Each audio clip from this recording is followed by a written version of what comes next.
Alright, I guess it's time for another Amy Reed's home cooking recipe.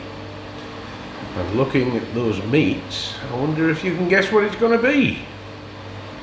It's going to be the ultimate chili con carne.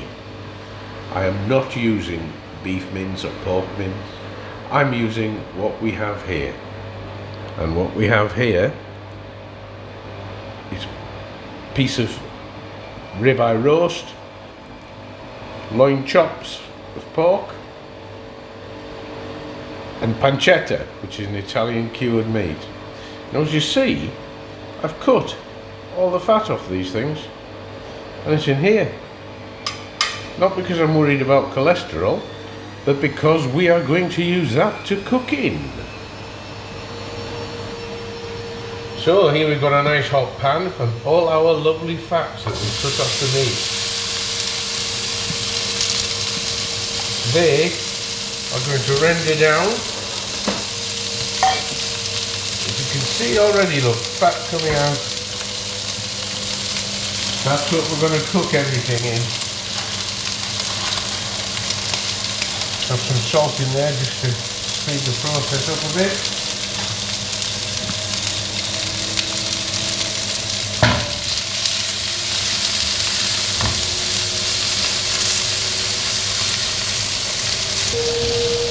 If you're on a low-fat diet, I'm really sorry, but this is a high-fat recipe because fat is flavour. That strange noise you can hear in the background is the washing machine, just to prove that we can multitask in this house.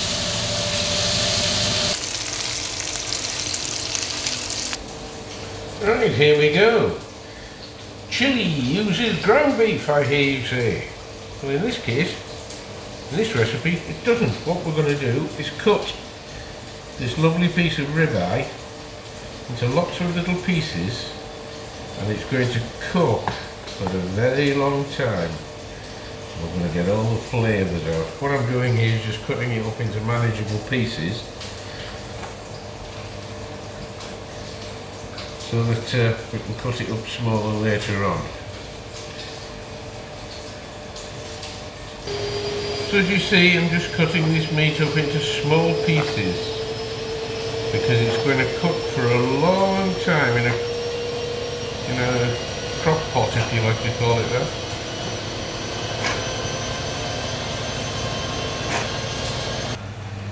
And that is all the fat rendering out of that meat. That's all the fat that we cut off.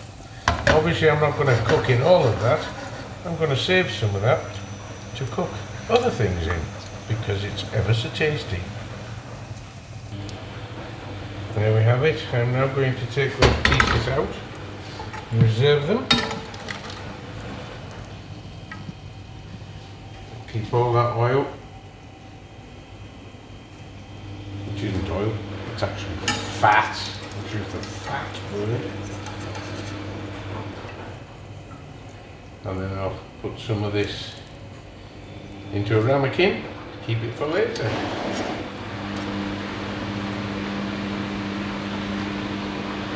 Right, what we're going to do now is get the pan nice and hot and brown off our ribeye steak that, as you see, I've cut into very small pieces. But we need it to be brown because if it's not brown, there's no flavour. Brown it off in small batches.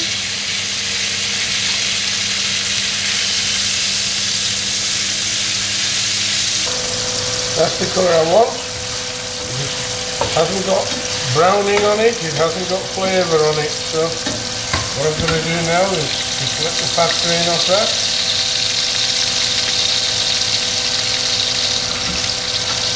And I'm going to take this and put it in my big pot, my big store casserole pot, ready for the next batches that are going to come in. And whilst that's browning, we just do exactly the same thing with the pork. We cut it into little pieces. So it's not ground beef or ground pork, it's actually very small dice. Forgive my knife skills at the moment, I'm just looking to chop the ends off my fingers really. And again the same with the pancetta, nice small pieces. Pancetta will just give it a nice flavour to cured Italian meat, very similar to bacon I suppose. It's a nice firm, very flavourful, quite salty meat. Do the pork in small batches as well. Just the pork and the pancetta. Just brown those off.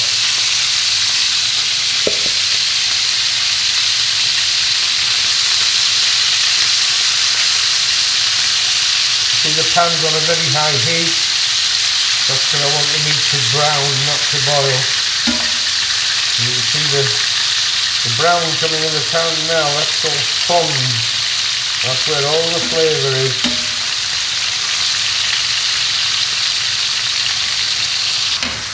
And as you see now, we've got a nice colour on our pork and pancetta mix. And that's going to go the same way as the others, into the big stove. And it's into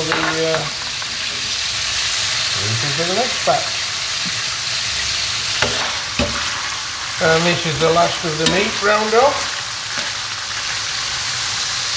We'll turn the gas right down, and this too is going into the big casserole pot.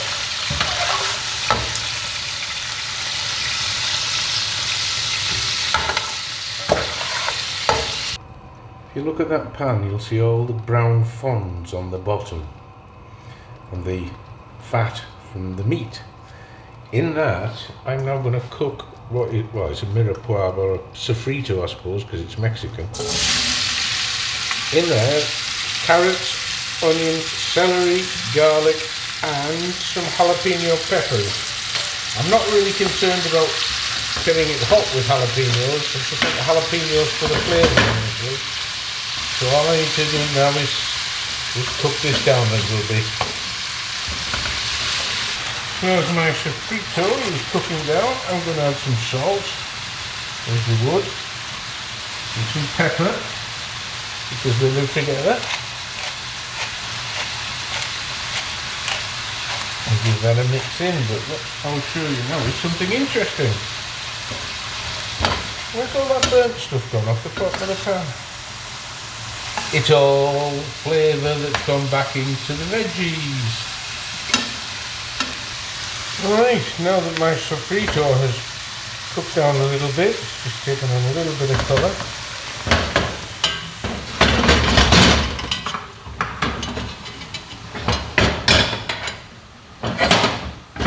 That is now going into there, after we've fixed the cooker that we broke. And now everything is in the big pot. The sharp-eyed amongst you will notice that the frying pan is a lot cleaner now. All of those lovely fonds and flavour are now inside here.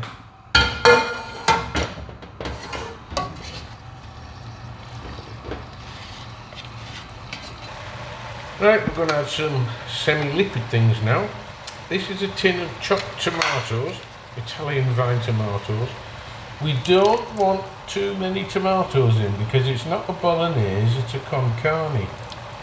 So don't over tomato it.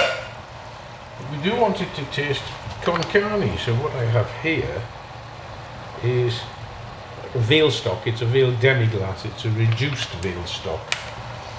And this will give it a lot of beef stock flavour. So instead of putting a beef cube in, actually,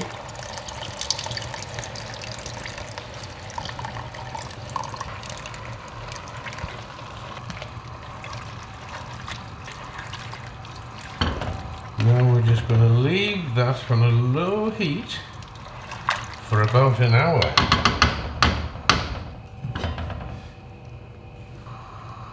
Going to leave it bubbling away for about an hour with a low heat and the lid on, so it acts like an oven in La Cocotte. Of course, one thing I forgot is the spices. Cayenne pepper, about a teaspoonful to make it hot. You can add some more cayenne pepper later if you want. A good 2 teaspoons, I would say, of cumin at this stage. Cumin is what gives it that famous con carne flavour. So you need a good 2 teaspoons for that. You can always adjust this. You can put more in later, but you can't take it out. And got a bit of pepper flavour, paprika. About a teaspoon of paprika. As I say, you can always adjust this later on as you want. Now it will start to smell a little bit more like a con carne. Really? And a good squirt of puree as well. As I say, not too much because it's not a bolognese. And a good stir around.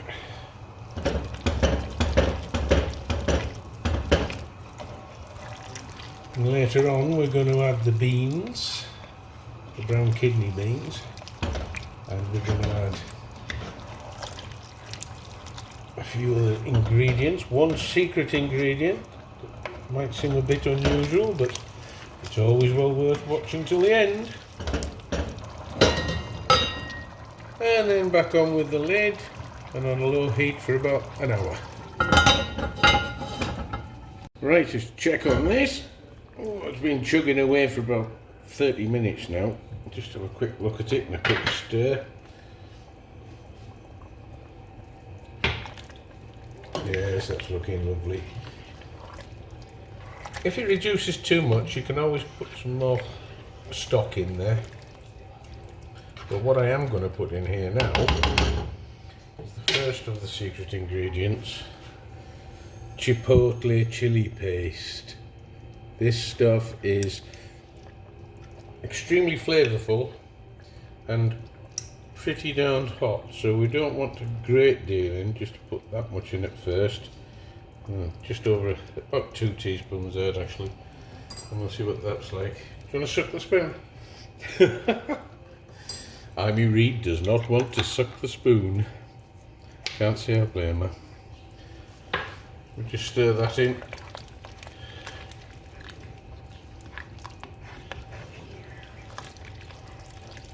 And as always, taste, taste, taste.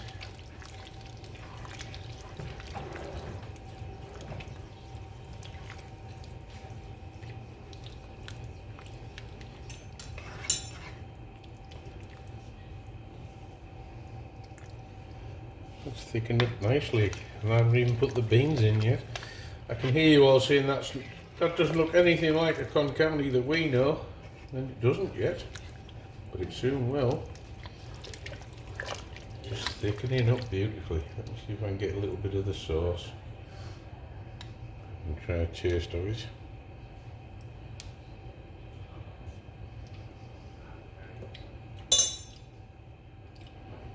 That tastes very nice indeed.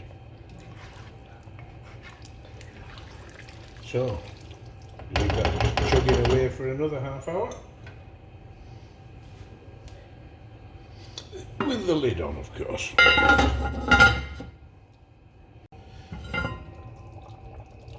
Right, it's been chugging away for another 30 minutes, and what we're going to do now is put some refried beans in. This bulks it out and gives it a nice thick consistency. Again, if it's too thick, we can always put some more demi-glace or stock in. But these beans give it the consistency that we're looking for. So, it's just standard refried beans, and they just break up in the can like that. Turn the heat up a little bit because those refried beans will cool the mixture down.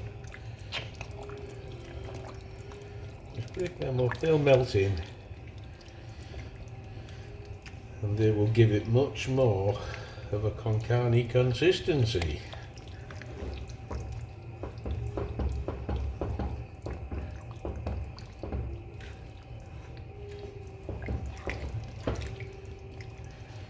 And it also adds more protein to it with the beans.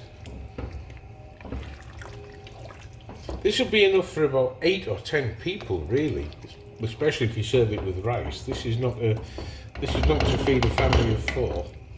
This is something that you can make ahead of time and then put in freezer bags and let it freeze down.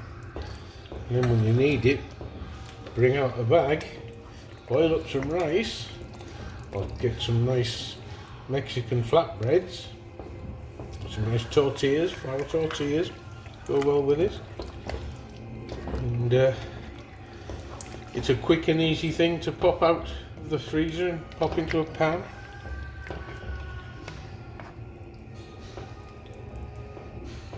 And that's where we're at now. And now, the secret ingredient, and I mean seriously, is chocolate. 99% cocoa chocolate. In this lovely lint golden package. That goes in as well. Let that melt and stir it up, and you will see quite a difference in a moment. And last but not least, a load of red kidney beans that have been rinsed. When you get them out the can, they're always a bit slimy, so I always wash them in water. And there we get mixed in. I don't want to put them in too early because I don't want them to turn into mush. I still want to be able to see them and taste them. They're brown kidney beans, or red kidney beans.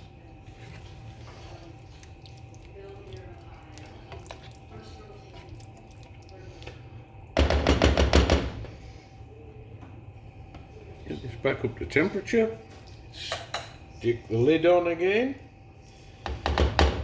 and leave it for about 25-30 minutes. Alright, and that should be it now. Oh, look at this.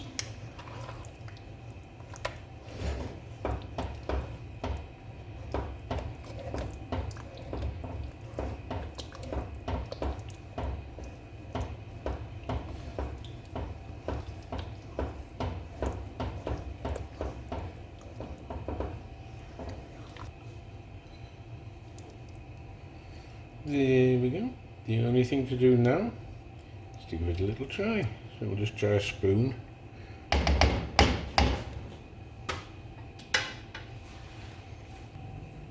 And the way we finish it off with a little bit of grated sharp cheddar cheese on top. And that's it. I'll give that a try. Make sure it's fit for human consumption. Show me.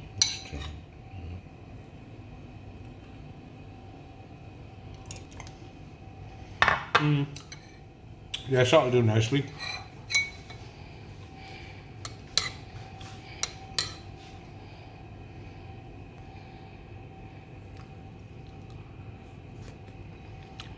And that's it. Amy Reed's chili con carne. Leave that overnight. Have that again tomorrow night. Bye bye now.